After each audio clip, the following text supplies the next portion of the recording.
Le cours de l'histoire. Xavier Mauduit.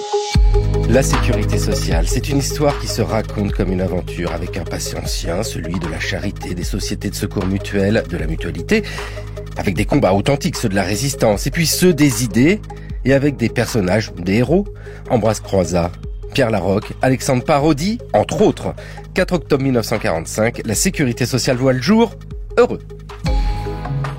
Nous ne sommes qu'au début. Nous sommes à peine sur le seuil de l'œuvre d'assurance sociale. Est-ce que l'État ne va pas se substituer aux compagnies privées d'assurance pour risque d'accident du travail? Nous étions en guerre, en effet, et c'est bien dans la clandestinité, dans la résistance, dans la solidarité de la résistance, qu'il faut chercher l'origine de l'ensemble de la législation sociale que nous avons faite en 1945. L'indemnisation des compagnies et des courtiers me paraît devoir être écartée pour le motif que les bénéfices que ceux-ci, comme celle-là, réalisaient, présentent un caractère immoral. Moi, personnellement, j'ai 80 ans maintenant, je suis bien content que la sécurité sociale existe, sans ça, je serais déjà mort. Il a fallu une telle phrase pour commencer une émission sur la naissance de la sécurité sociale. Bonjour Bruno Vallat. Bonjour. Historien, maître de conférence en histoire contemporaine à l'Institut national universitaire Champollion. C'est à Albi. L'histoire de la sécurité sociale, vous lui avez consacré un ouvrage intitulé Histoire de la sécurité sociale. Comme ça, on ne peut pas se tromper. C'est publié chez Economica. Naissance de la sécurité sociale, il y a une date précise. Moi, je dis le 4 octobre 1945. Oui, c'est la date qu'on retient traditionnellement et elle est justifiée. Bon, évidemment, et vous en avez parlé hier et avant-hier, elle n'est pas née à partir de rien. Hein. Il y a de nombreux antécédents dont on pourra peut-être reparler, mais c'est la date qu'on retient généralement parce que c'est celle, en effet, qui dessine l'architecture du futur régime général de la sécurité sociale qui débutera l'année suivante en 1946. Nous allons en parler également aujourd'hui avec Léo Rossel. Bonjour. Bonjour et merci de m'avoir invité. Mais c'est moi qui vous remercie d'être venu. Vous rédigez une thèse en ce moment consacrée à Ambroise Croizat, fils d'ouvrier, ministre du Travail et père oublié, il y a des guillemets à père oublié, de la sécurité sociale, dirigé par Jean Vigreux et Julien Michy. C'est l'université de Bourgogne, Franche-Comté. Avec cette histoire qui oblige à regarder ce qui se passait auparavant. C'est vraiment important de se dire, avant la naissance, on va dire 1945, octobre, de la sécurité sociale, comment on se soignait? C'était les sociétés de secours mutuels, c'était des organisations extrêmement diffuses. Alors, il y avait toute une série d'institutions. Il y avait surtout les assurances sociales qui avaient été mises sur pied au début des années 30 et qui étaient une sorte de préfiguration de la sécurité sociale avec notamment une assurance maladie. Mais tous les Français n'en étaient pas bénéficiaires, c'était réservé aux salariés. En dessous d'un certain plafond, donc les salariés les plus aisés étaient renvoyés à la prévoyance libre, à l'assurance libre. Et il existait également toute une série de mutuelles, notamment pour les fonctionnaires qui n'étaient pas bénéficiaires des assurances sociales. Ah oui, ça variait énormément selon le métier que l'on occupait. Tout à fait. C'est donc les salariés le mieux qui pouvaient aller vers des assurances. C'est comme ça que ça se passait. C'est-à-dire que si on est artisan, si l'on est agriculteur, on échappe complètement à ce type de système. Alors, les agriculteurs salariés avaient des assurances sociales, mais les agriculteurs indépendants, donc qui représentent la majorité en France, et les artisans étaient renvoyés en effet à l'assurance libre. Dites-nous, Léo Rossel, au moment de réfléchir à cette histoire de la sécurité sociale, il y a l'effet générationnel toujours. Ambroise Croizat, par exemple, a bien sûr important en 1945 au moment de la sécurité sociale, mais lui, comme ses contemporains, ils savent exactement le système qui existait auparavant, c'est-à-dire ils ont vu toutes ces injustices, ils en ont été témoins.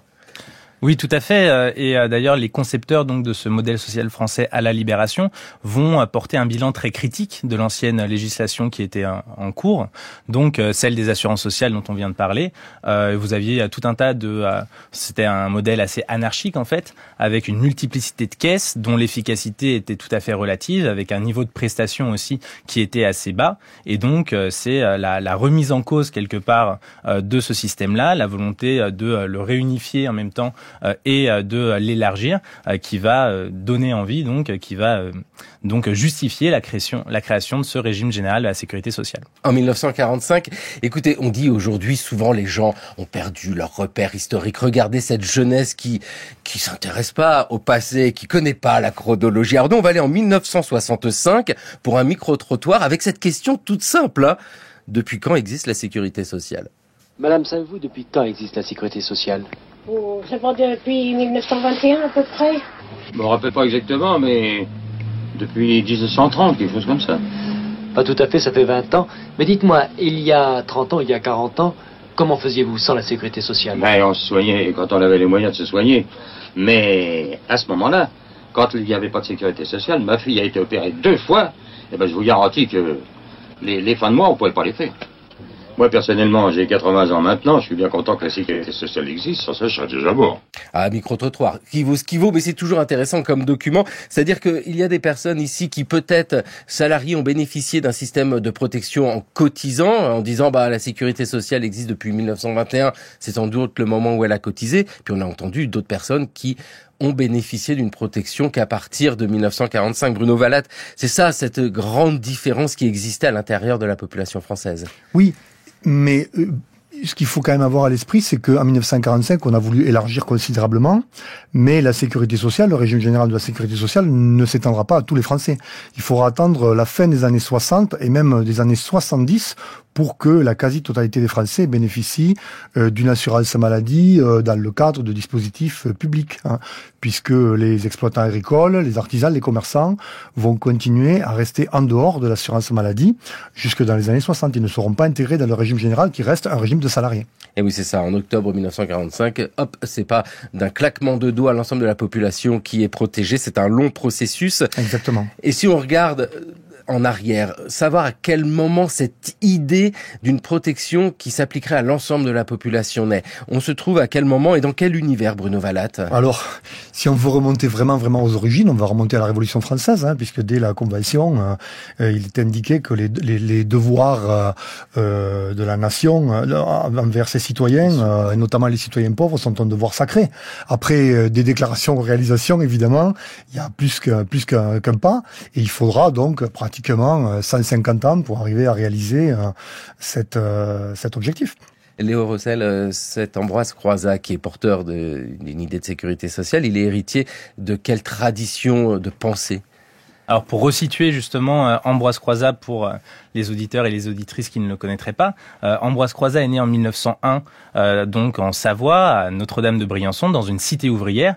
Il est fils d'ouvrier, lui-même devient ouvrier à l'âge de 13 ans en 1914, sans même avoir passé le certificat d'études, donc il n'a aucun diplôme, mais rapidement il va adhérer à la CGT tout d'abord, puis au Parti socialiste, au Parti communiste quand il se fonde, donc au tournant de l'année 1920-1921, et donc il est porteur de cette tradition-là. Selon moi, il est encore plus influencé par le syndicalisme en tant que tel que par la doctrine du parti. Et donc, progressivement, il va grimper les échelons de ces différentes organisations. Il va devenir, dès 1928, donc le secrétaire de la Fédération des métaux de la CGT-U, la CGT communiste. Donc, c'est sa première grande responsabilité. Au moment du Front populaire, il va être député communiste en 1936. Pendant la guerre, il est incarcéré, il est en prison. Et il est libéré finalement lorsqu'il est au bagne d'Alger en 1943, lors du débarquement anglo-américain en Afrique du Nord. Et à ce moment-là, donc, il va être nommé par la CGT dans les instances de la résistance en Algérie, et notamment donc à l'Assemblée consultative provisoire. Donc, il est vraiment garant garant, c'est un mot, voilà.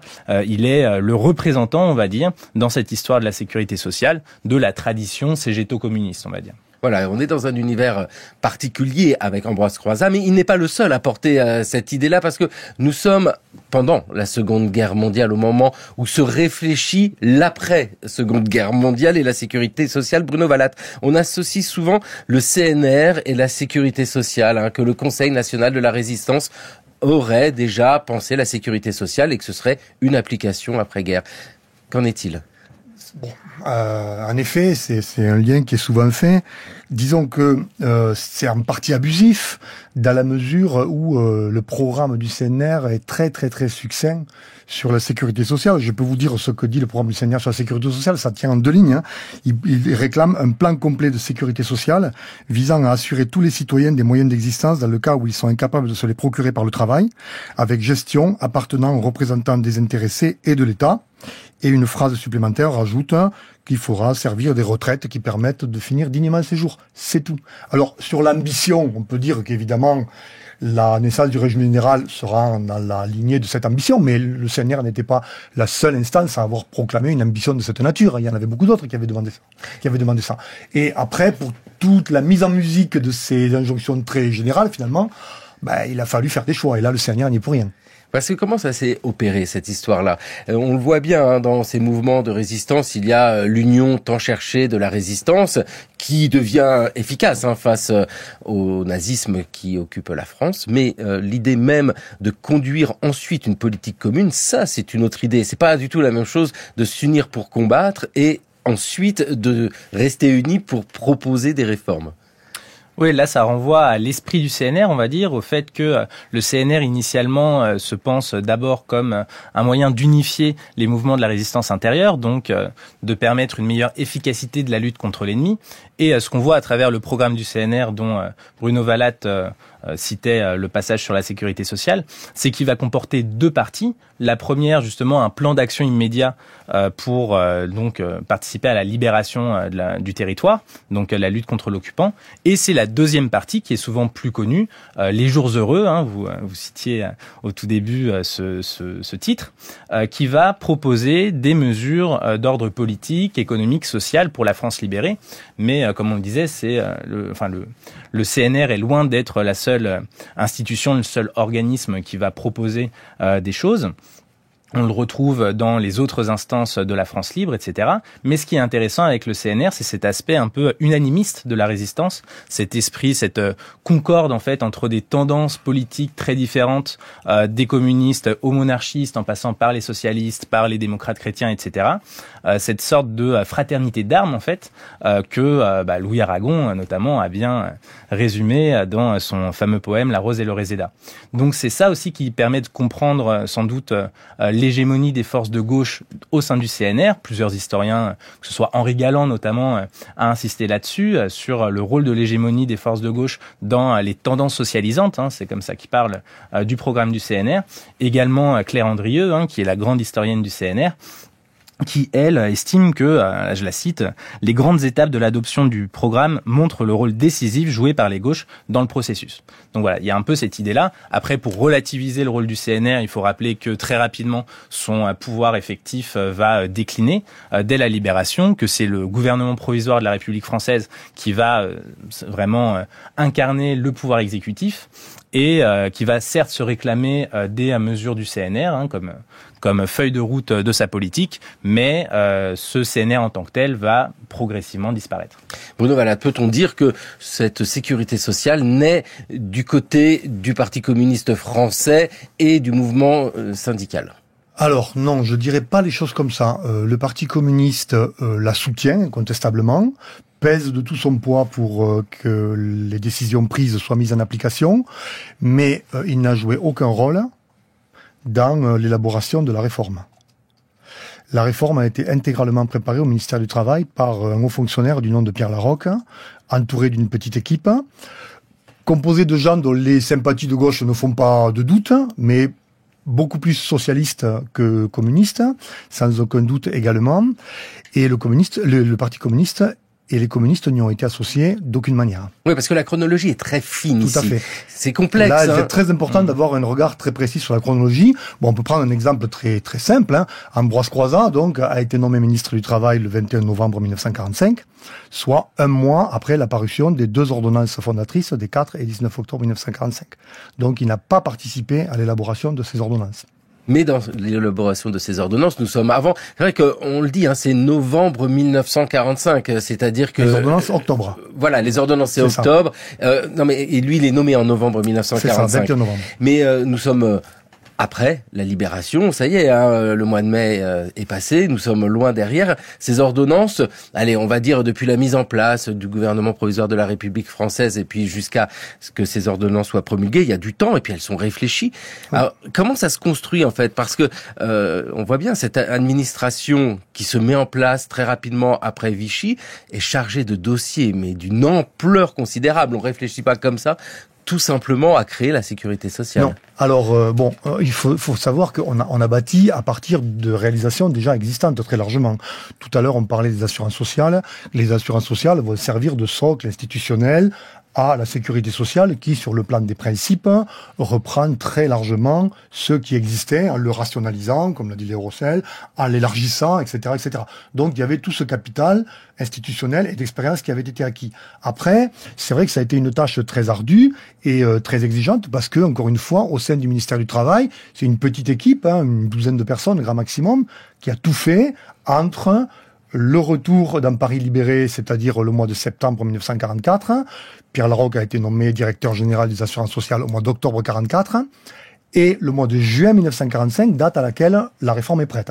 Et date à laquelle elle va être soumise pour consultation aux différentes instances, et notamment à l'Assemblée consultative provisoire.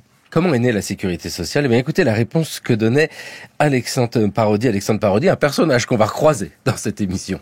Monsieur le Président, en tant que ministre du Travail du gouvernement provisoire en 1945, vous avez déposé à l'Assemblée nationale un texte établissant les bases de la sécurité sociale. Mais je suppose qu'un tel projet ne se prépare pas du jour au lendemain. Or, quelques mois auparavant, nous étions en guerre. Nous étions en guerre, en effet, et c'est bien dans la clandestinité, dans la résistance, dans la solidarité de la résistance, qu'il faut chercher l'origine de l'ensemble de la législation sociale que nous avons faite en 1945. Et j'entends par là, à côté de la sécurité sociale, les comités d'entreprise et la réforme des échelles de salaire. Dans cet ensemble, c'est la sécurité sociale qui était la pièce maîtresse. Et tous les organismes qui, dans la résistance, avaient réfléchi sur ce que devrait être la France après la libération, avaient tous mentionné dans leur programme l'institution d'une sécurité sociale élargie et gérée à la fois par les intéressés et par les représentants de l'État. Alexandre Parodi qui s'exprimait en 1965. Nous sommes 20 ans après les événements qu'il évoque. Qui est Alexandre Parodi ? Alors, Alexandre Parodi, c'est un haut fonctionnaire qui a fait une bonne partie de sa carrière au Conseil d'État, qui, avant la Seconde Guerre mondiale, a eu un rôle important au Conseil national économique, qui est l'ancêtre de notre Conseil économique, social et environnemental. Le jeune Pierre Laroque a travaillé d'ailleurs auprès de lui au Conseil national économique, donc avant-guerre, et qui ensuite est devenu, pendant la guerre, a rejoint la résistance, et était ce qu'on appelait un des 9 sages de la résistance, puisqu'il faisait partie du comité général d'études, qui était une sorte, on va dire, de brain trust officieux de la résistance, qui a beaucoup réfléchi notamment sur la phase de l'après-guerre. Et c'est pour ces raisons qu'il a été nommé par le général de Gaulle, donc ministre du Travail, en septembre 1944. Et une de ses premières décisions, ça a été de nommer Pierre Laroque, qu'il connaissait donc personnellement, à la tête de la Direction générale des assurances sociales et de lui confier la tâche de préparer une réforme des assurances sociales. Donc c'est lui qui est ministre du Travail au moment où sont réfléchies ces Absolument, ordonnances. De septembre 44 au 21 novembre 45. Voilà, et c'est Absolument. donc lui qui est ministre en octobre 1944 Absolument. avec ces ordonnances. Mais alors, quel est ce monde, vous nous avez dit, ils sont pas nombreux, ils sont une douzaine, qui réfléchit à la sécurité sociale? Parce que nous sommes vraiment au lendemain de la guerre. Est-ce qu'il y a encore cette union de différents mouvements politiques, en tout cas pour les traits généraux, pour aller dans un sens commun, sachant que déjà, et personne n'est dupe, que le Parti communiste français ne sera jamais le meilleur des alliés du général de Gaulle et inversement. Alors c'est une question d'autant plus intéressante qu'on a parfois résumé la création de la sécurité sociale comme un consensus gaulo-communiste. Alors là, la question évidemment, cette expression pose question.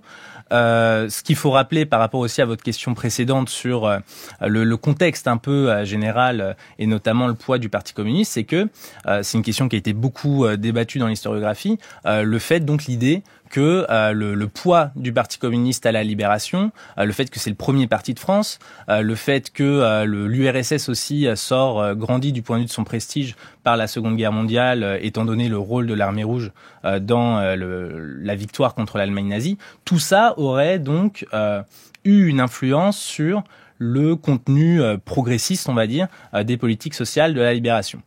Là, on peut dire, ce qui est vrai en tout cas, c'est qu'il y a une peur à ce moment-là dans certaines élites françaises, notamment aussi dans les secteurs gaullistes, que le Parti communiste puisse prendre le pouvoir, par les armes, puisque vous avez aussi encore des résistants communistes qui faisaient partie des milices patriotiques et qui n'ont pas rendu les armes. Et aujourd'hui, on sait en revanche que cette peur est largement fantasmée, que très rapidement le Parti communiste, sa direction en tout cas, font le choix de la légalité et que avec le retour de Maurice Thorez, voilà, toute cette ambiguïté possible, en tout cas tout ce risque-là est remis en cause. Là où je suis d'accord avec Bruno Vallat, c'est que le Parti communiste ne joue pas un rôle moteur dans la phase d'élaboration, ça c'est évident. Il propose des choses comme ça, mais c'est surtout d'ailleurs la CGT qui va proposer des choses. Mais l'élaboration en tant que telle revient au service de la direction des assurances sociales, donc avec à sa tête Pierre Laroque, avec d'autres gens, comme vous disiez, Marcel Legras, avec Francis Netter aussi, qui sont eux, alors ou bien socialistes, ou bien en tout cas ont vraiment des convictions socialistes. Plus ou moins secrètes, plus ou moins assumées, voilà, notamment pour le cas de Francis Netter. Mais donc on a comme ça l'idée, alors, plutôt que consensus gaulo-communiste, moi je préfère parler d'une forme de rencontre entre deux traditions, entre la tradition, on va dire, de l'État social, enfin en tout cas d'une haute administration modernisatrice, incarnée par l'administration de Pierre Laroque, et des aspirations du mouvement ouvrier.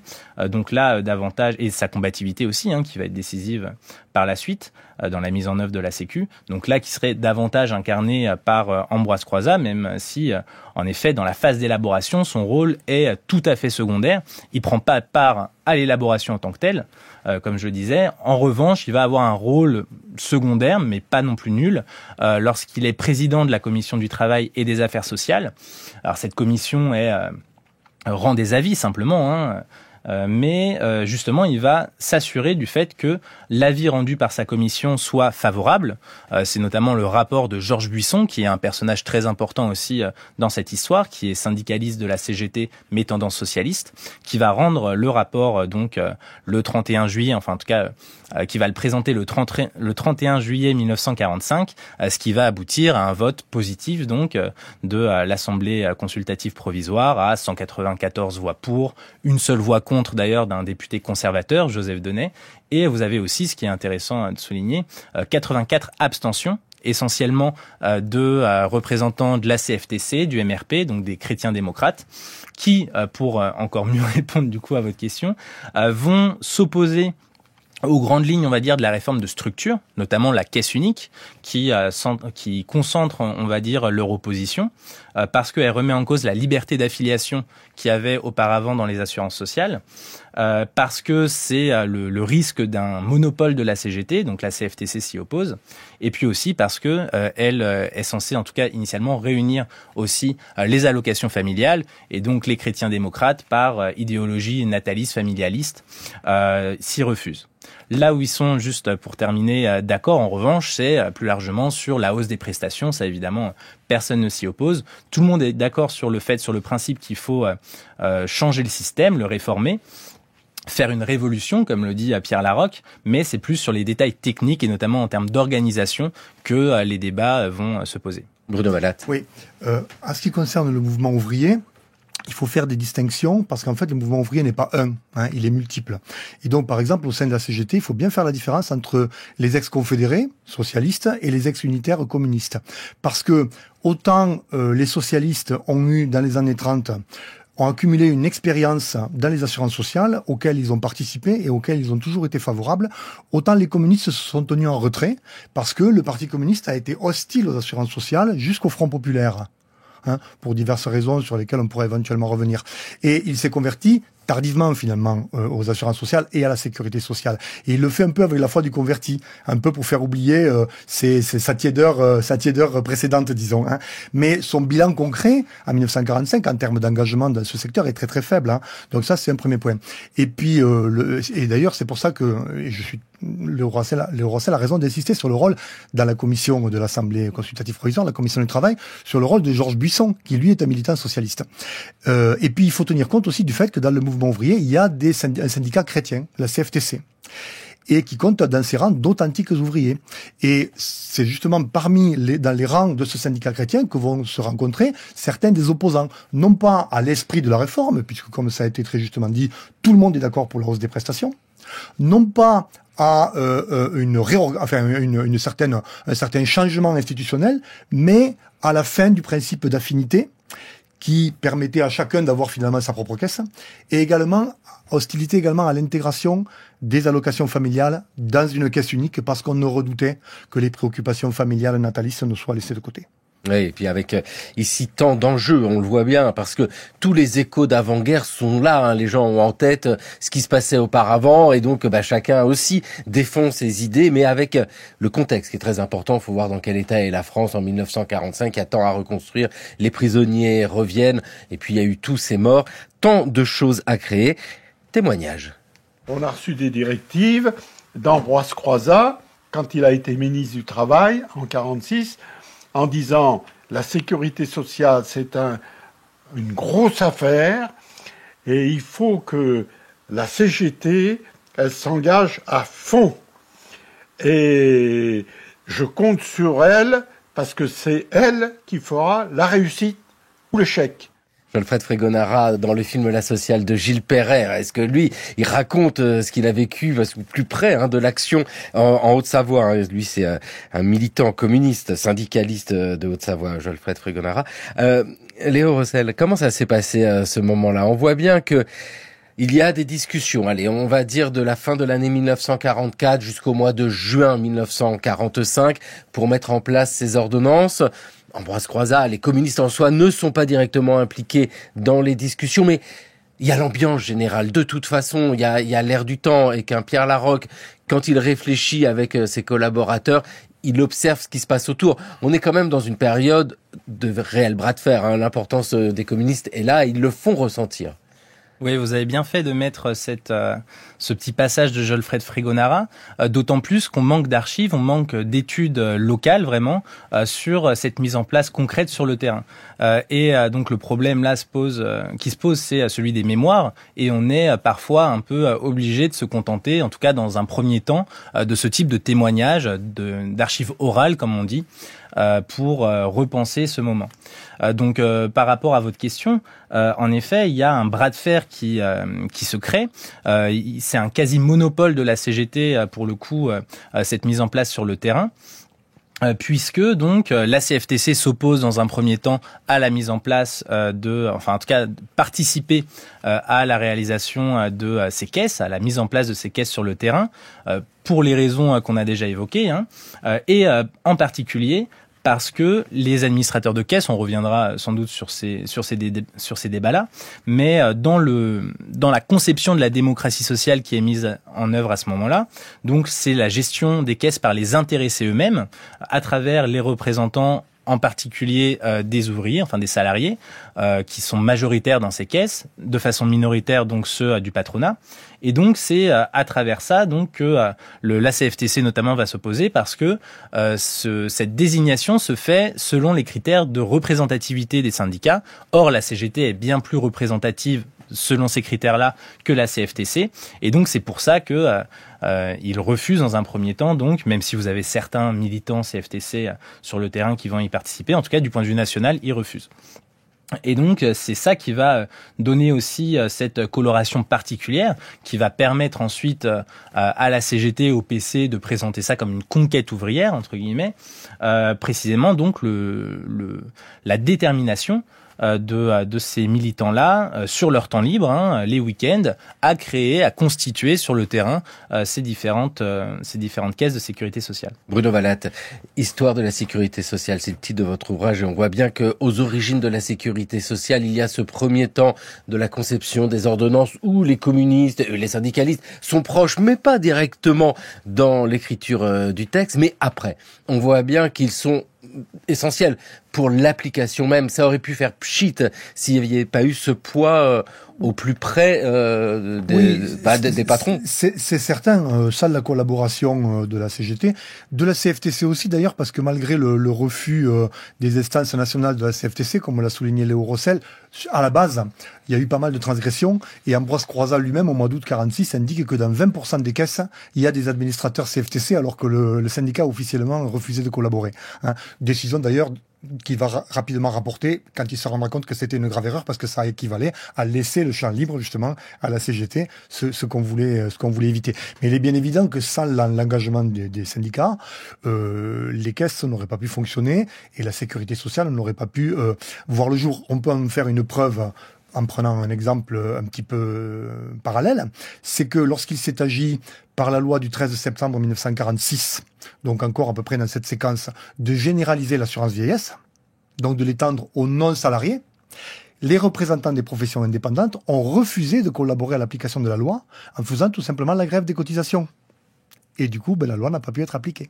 Ah oui. La loi est tombée à l'eau. Est-ce qu'on peut dire que, là vous parliez 1946 pour les retraites, on est un peu plus tard, ça y est, on n'est plus dans l'effervescence de l'après-seconde guerre mondiale, peut-être que les armes ont été déposées un peu partout, peut-être que la pression est moins forte aussi? Non, parce que cette loi du 13 septembre 1946, c'est une loi transpartisane, comme la plupart des lois de cette période d'ailleurs. Elle a été votée à l'unanimité à l'Assemblée nationale, enfin la Chambre des députés comme on l'appelait alors, et simplement... on est allé un peu vite en besogne, si je puis dire, puisqu'on avait omis de consulter finalement les intéressés. Ça partait d'un bon esprit. On va vous donner une assurance vieillesse à tous. Sauf que les intéressés, encore une fois, ne l'ont pas entendu de cette oreille. Ils ont estimé que les cotisations qu'on leur demandait étaient beaucoup trop élevées. Et ils ont refusé finalement de payer. Et du coup, la loi est tombée à l'eau. On a dû créer des régimes spéciaux pour les indépendants, les régimes spéciaux de vieillesse pour les indépendants, entre 1948 et 1952, des régimes par groupe professionnel, où les intéressés ont choisi leur niveau de prestation et leur niveau de cotisation beaucoup plus faible à ce moment-là que ceux du régime général, qui était déjà très faible d'ailleurs. Léo Rossel. Oui, c'est là qu'on voit justement le rôle d'Ambroise Croizat dans cette histoire. Ça va être à partir du moment où il est ministre du Travail, en effet, le 21 novembre 1945, donc dans le deuxième gouvernement du général de Gaulle. D'ailleurs, il est ministre du Travail dans un premier temps et pas de la Sécurité sociale. Il y a un débat ici qui est posé. Ces attributions-là sont contestées notamment aussi par Prigent, Robert Prigent, qui est le ministre de la Santé à l'époque, qui est chrétien-démocrate, membre du MRP. Et donc la question se pose encore. Vous avez d'ailleurs des archives très intéressantes, comme ça, une correspondance entre De Gaulle et Croizat, dans laquelle De Gaulle dit que cette question doit être réglée en dehors de toute considération politique. Et finalement, donc c'est à partir de 46, janvier 46, le 26 janvier 46, que Croizat est ministre du Travail et de la Sécurité sociale. Et donc c'est à ce moment-là que vraiment son rôle va devenir primordial, donc dans la mise en place d'un certain nombre de lois qui vont permettre donc de rendre concrètes les ordonnances d'octobre 45. Il le fait évidemment en complémentarité, j'insiste vraiment sur la complémentarité avec Pierre Laroque, et d'ailleurs Laroque qui le suit souvent dans des conférences de presse, des réunions. Vous allez avoir Croizat qui va faire un exposé un peu général, voilà, d'orientation politique, et il va par la suite laisser la place à Laroque qui va en tant que directeur de la sécurité sociale à ce moment-là, donc qui va faire un exposé un peu plus technique, des détails, etc. Donc ce rôle est sur le plan législatif. Bruno Vallat donc parlait notamment de cette loi-là, mais on peut parler aussi de celle du 22 mai 1946, qui est celle donc qui porte généralisation et extension de la sécurité sociale. Donc l'idée que la sécurité sociale doit être universelle, c'est le premier principe en fait, l'universalité, le fait que chaque Français, chaque Française doit être affilié, doit être couvert par le système de sécurité sociale de la naissance à la mort. Et ce donc qu'ils soient salariés ou non. Et là aussi donc cette loi va pas forcément être appliquée, et même assez rapidement donc lorsque Croizat quitte le gouvernement donc avec les autres ministres du travail, les autres ministres communistes le 4 mai 1947, vous allez avoir ensuite notamment une commission, la commission sur l'eau, qui va revenir sur ce principe-là de généralisation. Et donc le dernier point sur lequel il joue vraiment un rôle, ça va être la négociation précisément avec les les opposants à la réforme, que ce soit les cadres, que ce soit aussi la mutualité.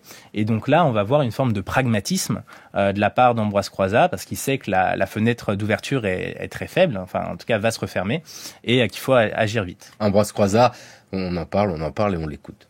Est-ce que l'État ne va pas se substituer aux compagnies privées d'assurance pour risque d'accident du travail? L'assurance du risque accident du travail se voit soustraite aux compagnies d'assurance privées. Il y aura lieu de trancher la question de l'indemnisation éventuelle de ces compagnies, des courtiers et des agences d'assurance dont l'activité va se trouver partiellement supprimée du fait de la législation nouvelle. Je puis déjà indiquer que l'indemnisation des compagnies et des courtiers me paraît devoir être écartée pour le motif que les bénéfices que ceux-ci, comme celle-là, réalisaient, présentent un caractère immoral. Nous n'en doutons pas. Et il est bien évident que les intéressés, c'est-à-dire les assurés du travail, auront tout à gagner à cette substitution, n'est-ce pas? Les assurés sociaux verront leur situation considérablement améliorée. Le nouveau régime d'assurance maladie les couvrira à peu près intégralement contre toutes les charges résultant des dépenses médicales et pharmaceutiques. Ils vont bénéficier en second lieu du régime d'assurance de longue maladie. Le régime de l'invalidité comportera lui aussi des améliorations substantielles et les assurés âgés vont bénéficier de retraites suffisantes pour assurer la sécurité de leurs vieux jours.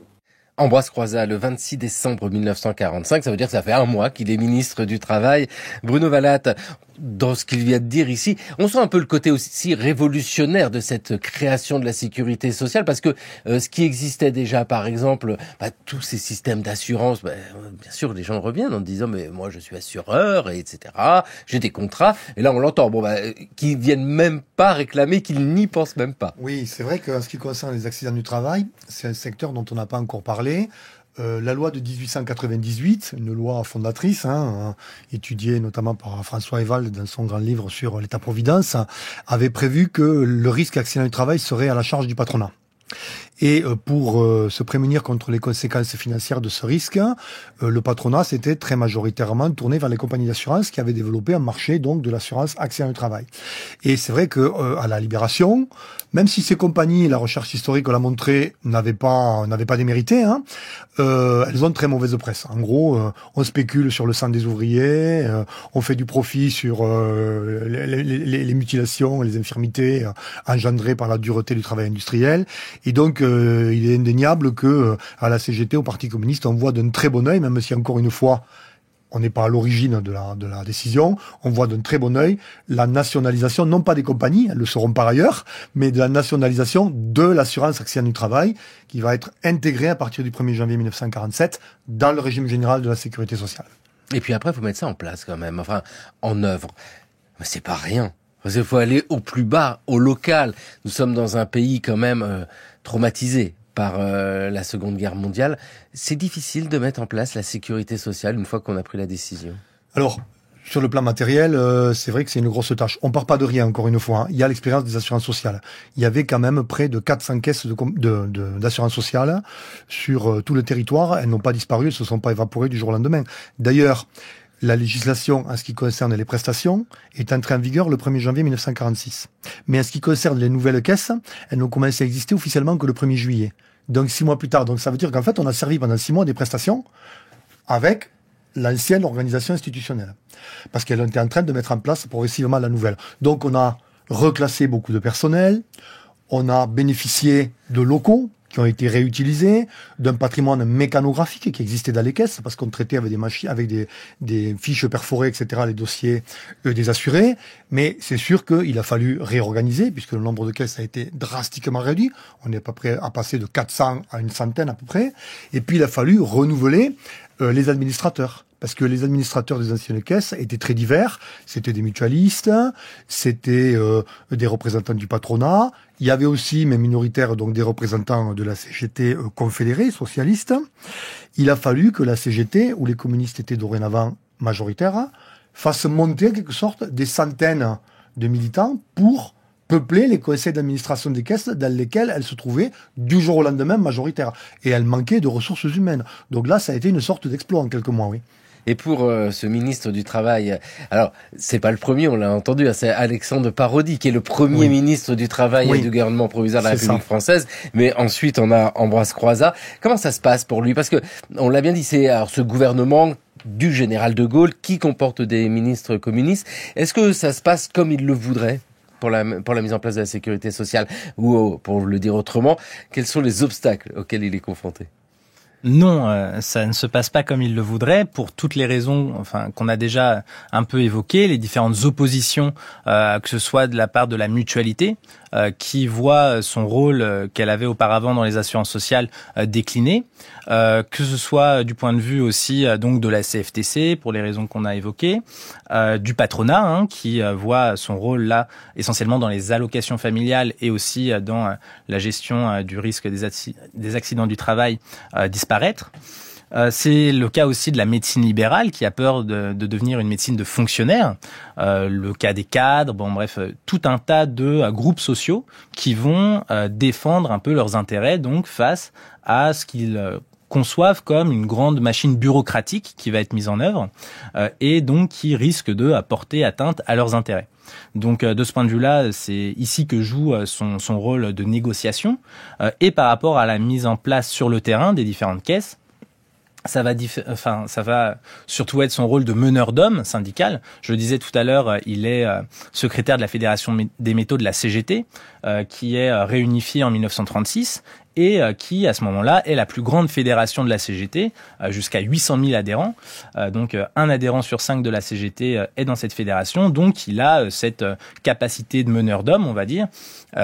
Et de ce point de vue-là, ce qui m'intéresse personnellement, c'est ces différentes positions, sa multipositionnalité, à la fois syndicale, politique et à ce moment-là gouvernementale. Et selon moi, en tout cas, ça peut être une clé de lecture de l'efficacité de cette mise en œuvre, comme on le disait, en seulement 9 mois, de la promulgation des ordonnances jusqu'à l'entrée en vigueur le 1er juillet 1946. Ça peut être l'une des clés de lecture, justement, cette détermination politique, le fait qu'il porte politiquement, qu'il assume politiquement, publiquement cette mesure et qu'il fait comprendre aussi à la CGT tout l'intérêt qu'elle a du point de vue de la représentation de la classe ouvrière de s'investir pleinement dans cette question. Pierre Larocque n'est jamais loin. Français, vous voterez bientôt, comme vous y convie Monsieur Larocque, directeur de la Sécurité sociale. Le 24 avril prochain, il va être procédé par toute la France à des élections générales en vue de pourvoir à la désignation des conseils d'administration des caisses de sécurité sociale et d'allocation familiale. Ces caisses ont pour rôle de garantir des moyens d'existence à tous les travailleurs qui se trouvent privés de ressources par suite de maladies, de maternité, d'invalidité ou de vieillesse. Sont des instruments de solidarité. Comme telles, elles doivent être gérées par les intéressés eux-mêmes ou par les représentants élus qui pourront, mieux que quiconque, orienter l'emploi des fonds et le fonctionnement même des services dans le sens des désirs des travailleurs. Le 24 avril, chaque travailleur français déposera son bulletin dans l'urne. Notez, 24 avril. Les actualités françaises en mars 1947. J'insiste sur le mois parce que c'est juste après qu'Ambroise Croizat cesse d'être ministre.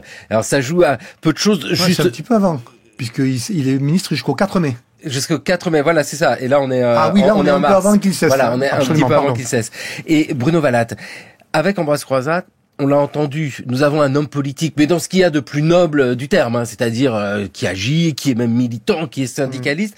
Avec Pierre Larocque, on a vraiment le fonctionnaire, le haut fonctionnaire, et peu importe quelle est la couleur politique de son ministre. Oui, bien sûr, dans la grande tradition de la haute fonction publique républicaine, Pierre Larocque, bien sûr, respectueux avant tout de la légalité, qui va travailler sans accroc majeur avec Ambroise Croizat, comme il l'avait fait avec Alexandre Parodi. Alors évidemment, les relations personnelles sont pas les mêmes. Avec Alexandre Parodi, il y avait une connaissance antérieure à la guerre, un lien pas filial, mais quand même assez proche entre les deux hommes. Non, il n'y avait pas assez d'écart d'âge pour qu'il soit filial, mais Alexandre Parodi avait fait venir Pierre Larocque donc au Conseil national économique avant-guerre. Avec Croizat, les relations sont plus distantes. Comme je vous l'ai dit, Larocque n'a pas de sympathie communiste, pas du tout, mais il s'est bien entendu avec Croizat de son propre témoignage, et Croizat a été en effet un zélé défenseur de la mise en œuvre de la réforme, mais comme Larocque a eu des bonnes relations aussi avec Daniel Meyer, ministre socialiste qui a succédé à Croizat, très politique lui aussi, donc oui, tout à fait, un haut fonctionnaire, d'abord au service de l'État, d'un État évidemment républicain, puisque Larocque avait refusé de servir Vichy après avoir dû quitter, plus exactement, il avait dû quitter la fonction publique en octobre 1940 à cause du statut des Juifs, mais il ne serait de toute évidence pas resté très longtemps de toute façon, puisque le tour pris par la politique du régime de Vichy, c'est évident, n'aurait pas pu lui convenir. On a quand même des personnages impressionnant dans un contexte qui est extrêmement difficile. Et c'est vrai, quand on entend ici, nous étions en 1947, donc on est 2 ans, moins de 2 ans, parce qu'on est en mars après la fin de la guerre, et ça y est, on élit des conseils d'administration. Alors, on voit que ça se met en place peu à peu. Là, c'était en Île-de-France en l'occurrence. Oui, il y a plusieurs choses sur lesquelles rebondir. Tout d'abord, par rapport à cette question des relations entre Croizat et Larocque, elle est très intéressante. Larocque, dans ses mémoires, parle tout d'abord de la rencontre. Il dit que la rencontre est un peu froide au début, mais que rapidement se mettent en place des relations beaucoup plus cordiales entre les deux, et toute la complémentarité dont je parlais déjà tout à l'heure. Par rapport à l'archive sonore que vous diffusiez tout à l'heure, elle est très intéressante, et c'est une découverte que j'ai faite assez récemment dans les archives de Larocque, c'est que initialement, ce discours devait être prononcé par Croizat. Il y avait écrit en didascalie discours à prononcer par le ministre. Or, à ce moment-là, Croizat est en Italie. Il est en voyage en fait pour faire signer des accords d'immigration.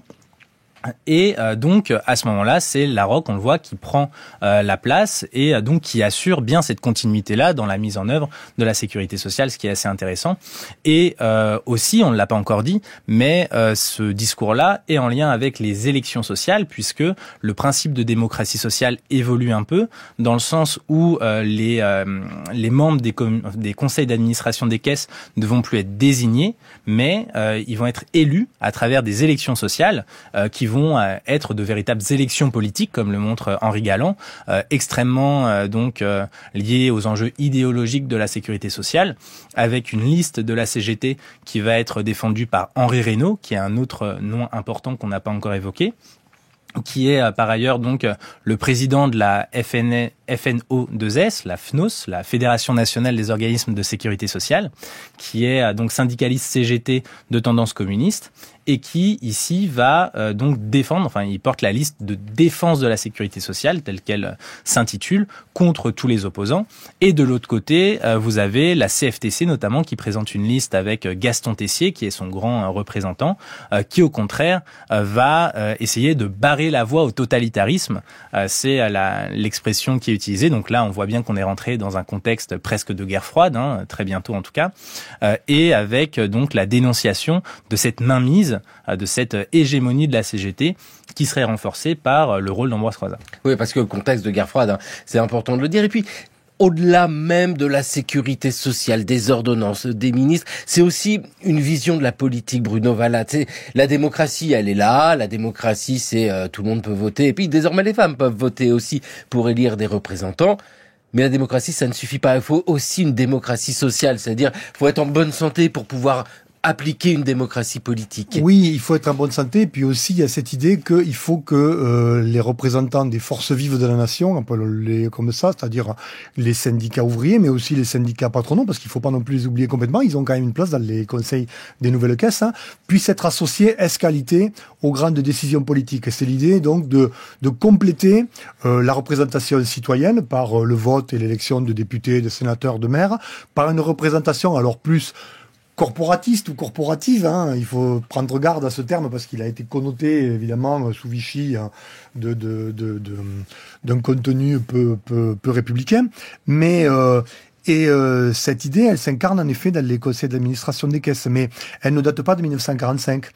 Elle est beaucoup plus ancienne et elle s'est incarnée notamment, comme je le disais tout à l'heure, pendant l'entre-deux-guerres, à travers une institution comme le Conseil national économique, qui est l'ancêtre de notre Conseil économique et social, et qui incarne aussi, même si aujourd'hui il a une position tout à fait marginale, cette ambition de compléter la représentation proprement politique, qui est basée sur le principe un homme, une voix, par une représentation, encore une fois, des forces vives de la nation, c'est-à-dire des corps sociaux, des corps intermédiaires. Sur ce point-là, on peut aussi ajouter le fait que ça montre bien toute l'ambition du projet à ce moment-là. C'est l'élargissement de la démocratie libérale à la démocratie sociale, comme l'a montré notamment, sur quoi insiste Jean Vigreux. Et c'est l'idée donc que la sécurité sociale doit certes, d'une certaine façon, dans un premier temps, garantir la sécurité matérielle des travailleurs et de leurs familles, mais aussi, pour reprendre une expression utilisée à la fois par Larocque et par Croizat, libérer les travailleurs de l'angoisse du lendemain ou de la peur du lendemain. Donc là, une idée un peu plus, d'agir sur la psychologie de la classe ouvrière, avec l'idée que c'est cette angoisse du lendemain, le fait de ne pas pouvoir se projeter dans l'avenir, qui serait la grande cause en fait de l'inégalité de classe. Et donc, à travers ce principe de démocratie sociale, on va aussi reconnaître à la classe ouvrière, dont le rôle a été mis en exergue, en tout cas dont la participation à la résistance a été décisive. En contrepartie, d'une certaine façon, il va y avoir cette place qui va leur être reconnue dans la gestion des affaires, en particulier de celles qui les intéressent le plus, donc ici la sécurité sociale, avec l'idée aussi donc qu'ils peuvent participer vraiment activement à cette gestion, qu'ils en sont capables. Et justement, c'est tout ce problème-là qui va se poser, de démontrer la capacité de la classe ouvrière à gérer ce type d'institution. Avec en effet aussi la présence du patronat, mais dans l'ordonnance de 45, d'octobre 45, la part des représentants des salariés est censée être de 66%. Finalement, à l'issue de ce processus, c'est 75% donc de représentants des salariés dans les conseils d'administration et 25% pour le patronat.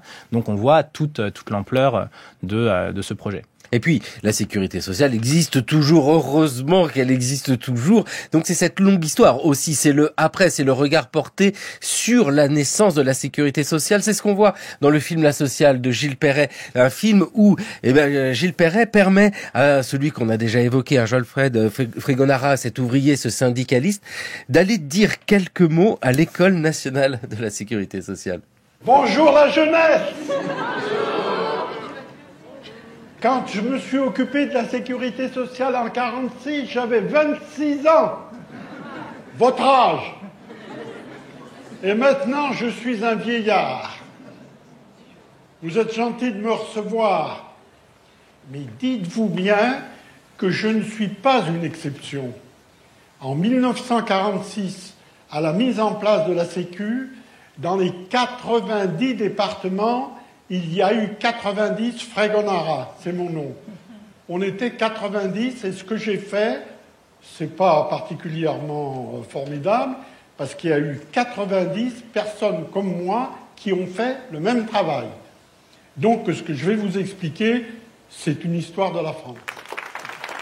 Ah bon, hein, c'est une histoire de la France. Jolfred Fregonara avait 97 ans quand il s'exprimait devant cette jeunesse. Bruno Vallat, dans cette histoire-là et la mémoire qui est portée par cette histoire-là, il y a plusieurs éléments. La première question que je voudrais vous poser déjà, c'est que c'est financé tout ça. Parce que qu'est-ce qu'on parle du trou de la Sécu dans l'histoire de la sécurité sociale? Est-ce que c'est une préoccupation que l'on voit au moment des origines en disant « Oh là là, ça va coûter trop cher, on n'arrivera jamais à financer ». Alors, il y a une inquiétude, en effet, parce que vous savez, comme moi, que l'état de la France en 1945 est tout sauf reluisant. Hein. Économiquement, le pays est à genoux.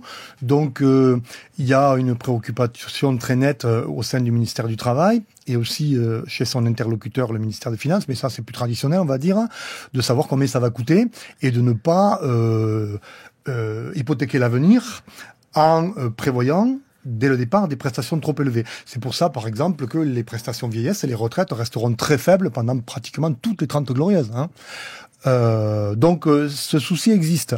Par contre, il y a un certain optimisme sur l'avenir, parce qu'on pense que les prévisions qui sont faites sont suffisamment fiables. On est loin d'imaginer aussi l'explosion, notamment, la très forte progression, disons, des dépenses de santé qui va se révéler assez rapidement. Hein. Et donc, on a un certain optimisme qui sera largement démenti par les faits. mais sans qu'il y ait de difficultés majeures pour financer la sécurité sociale jusque dans les années 70, puisque même s'il y a des crises financières assez régulières, c'est des crises plutôt de croissance, on va dire, pendant les 30 glorieuses, et on n'a pas de difficultés pour couvrir par des cotisations qui sont elles-mêmes en forte augmentation grâce à la croissance, les dépenses accrues que le développement de la sécurité sociale rend nécessaire. Donc, l'idée que la sécurité sociale est en danger par des dépenses trop excessives, c'est une idée qu'on retrouve à droite, dans la droite, là, on va dire, conservatrice, traditionnelle, dès la fin des années 40, début des années 50, mais c'est pas une inquiétude qui est présente au sein de l'appareil d'État. Oui. À la différence d'aujourd'hui, où l'insistance sur la réforme vient plutôt de l'appareil d'État. Léo Rossel, c'est vrai que c'est réfléchi tout ça, c'est pas simplement de dire allez, on fait passer une ordonnance et tout le monde va être soigné gratuitement, c'est pas comme ça que ça se construit. Bien sûr que non, c'est toujours la distance entre une ordonnance, une loi et sa réalisation concrète dans la pratique. Il y a évidemment tous ces enjeux techniques, financiers, sur lesquels travaille notamment Francis Netter au sein de la direction de la sécurité sociale, qui sont aussi une préoccupation, et même d'ailleurs, enfin c'est pour ça que l'État a une fonction de contrôle, notamment de contrôle financier sur les caisses, qui peut bloquer un certain nombre de décisions des caisses locales, enfin des caisses primaires de sécurité sociale, et que d'ailleurs, je parlais tout à l'heure d'Henri Reynaud. Henri Reynaud met vraiment l'accent sur le fait qu'il faut avoir une gestion efficace, vraiment une bonne gestion financière et technique de ces caisses, parce que c'est toute la crédibilité justement de ces militants ouvriers, de ces représentants ouvriers qui est en jeu. Et puis, dans la postérité de ce moment, celui de la naissance de la sécurité sociale, on peut évoquer, mais ce serait, je pense, une émission supplémentaire, l'utilisation de ce moment-là, mais à des fins politiques ensuite, la mise en avant du nom d'Ambroise Croizat par les communistes, et puis de l'autre côté, comment on a pu dénigrer ce travail en disant ça s'est mal passé, c'était pas bien. Non mais Bruno Valatte, quand vous étudiez l'histoire de la sécurité sociale, il y a ça aussi de côté. C'est pour ça que c'est bien d'avoir historien et historienne pour porter un regard. C'est incontestable. Après donc l'entrée du Parti communiste en guerre froide, il y a eu un changement idéologique très net et la construction de ce que j'appelle le mythe communiste de la sécurité sociale, qui a consisté donc à occulter d'abord, comme je l'ai dit tout à l'heure, la conversion très tardive du Parti communiste aux assurances sociales et à la sécurité sociale, et à magnifier jusqu'à l'excès le rôle d'Ambroise Croizat, présenté comme le père de la sécurité sociale, au besoin, en n'hésitant pas à falsifier les dates, puisque si vous allez aujourd'hui vous promener au Père-Lachaise, où se trouve la tombe d'Ambroise Croizat, près du mur des Fédérés, là où se trouvent enterrés la plupart des grands leaders de l'histoire du mouvement ouvrier français, vous verrez qu'il y a marqué sur sa pierre tombale ministre du Travail à partir d'octobre 1945. Ah oui, alors qu'il n'a été nommé que le 21 novembre. Et ce choix, évidemment, n'est pas anodin, puisque octobre, c'est le mois des ordonnances. Ben oui, mais c'est bien, parce que ce jeu-là, cette propagande, mais qu'on va retrouver partout en politique, c'est un objet historique. Donc ça aussi, c'est formidable à étudier, Léo Rossel. Non, mais c'est vrai que au moment d'étudier Ambroise Croizat, il y a aussi ce regard porté sur Ambroise Croizat qui fait partie de cette histoire-là. Bien sûr, c'est l'un des éléments auxquels je m'intéresse également. Le fait que j'essaie de me tenir à distance de deux tendances. La première qui, en effet, dans ses mémoires militantes, va presque tendre à l'hagiographie, à Saint-Ambroise Croizat. C'est des choses parfois qu'on retrouve qui sont assez rigolotes. Donc, qui va fantasmer ce rôle-là. Et de l'autre côté, au contraire, une lecture plus institutionnelle, plus dépolitisée, on va dire, de la sécurité sociale, qui va moins mettre l'accent, donc voire minorer la place d'Ambroise Croizat au profit de celle de Pierre Laroque, évidemment, qui incarne cette institution, qui est une mémoire vivante, puisqu'il vit jusqu'en 1997, donc il peut incarner cette mémoire, et donc une lecture qui va servir une forme de mémoire institutionnelle, donc de la sécurité sociale. Merci vivement à tous les deux d'avoir porté des regards sur cette période-là, à travers, on le voit bien, ce travail, ces archives. Léo Rossel, merci. Votre thèse est terminée sur Ambroise Croizat, parce que on veut la lire. Et puis Bruno Valatte, l'histoire de la sécurité sociale, c'est cette vaste étude, et à chaque fois on se dit mais comment étudier des périodes, des objets historiques avec tant et tant de sources. C'est pourquoi la synthèse et la profondeur de l'analyse par l'historien est nécessaire. Merci vivement à tous les deux. Merci à vous. Comme permanent, on comptait pas les heures. Dans ma vie de militant, j'ai eu 2 dimanches après-midi par mois. Et j'ai eu une épouse formidable. Jamais elle m'a fait un reproche. Jamais elle m'a dit « Oh, j'aimerais que tu restes là. » Jamais. C'était une militante aussi. J'ai eu de la chance. Ah, j'ai eu de la chance, puis nous on a de la chance d'avoir la sécurité sociale. Le cours de l'histoire sur France Culture, une émission réalisée par Thomas Beau avec aujourd'hui à la technique François Saint-Jour. Une émission préparée par Jeanne Delecroix, Jeanne Copper, Raphaël Laloum, Gilliane Tilly, Coé Rouillon et Mayouen Guiziou. Le cours de l'histoire écouté à podcaster sur franceculture.fr et l'appli Radio France.